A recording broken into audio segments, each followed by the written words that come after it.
ਸਲਾਮ ਕੀ ਹਾਲ ਹੈ ਤੁਹਾਡਾ? ठीक ठाक ਕੀ ਨਾਂ ਹੈ ਤੁਹਾਡਾ?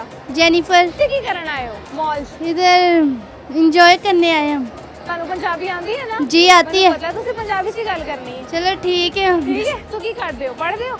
जी ਕਿਸ ਕਲਾਸ? 6 में ਤੇ ਵੱਡੇ ਹੋ ਕੇ ਕੀ ਬਣਨਾ ਹੈ? बड़े होके इंजीनियर ਇੰਜੀਨੀਅਰ। ਕੀ ਸ਼ੌਕ ਹੈ ਵੈਸੇ? है सिंगर बनना ਸਿੰਗਰ ਬਣਨਾ। ਗਾਣਾ ਆਉਂਦਾ ਤੁਹਾਨੂੰ? जी ਚਲੋ ਸੁਣਾਓ।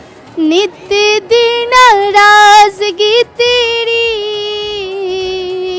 मेरी कट के न जान ले जवी हाय निको नाराजगी तेरी किते कट के न जान ले जवी करे दोई गुस्सा मेरी निक्की निक्की गल दा इदा नहीं सोनिया पिया चलदा कहना चाहवा दिल वाली गल नू दिल दी दिला च रह जवे हाय नीकू नाराजगी तेरी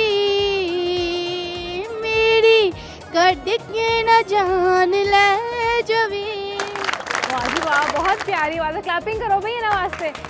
ਅੱਛਾ ਮੈਨੂੰ ਇਹ ਦੱਸੋ ਕਿ ਤੁਸੀਂ ਦੁਖੀ ਗਾਣਾ ਗਾਇਆ, ਕੀ ਕਿਹੜਾ ਐਸਾ ਦੁੱਖ ਹੈ ਤੁਹਾਡੀ ਜ਼ਿੰਦਗੀ 'ਚ? दुख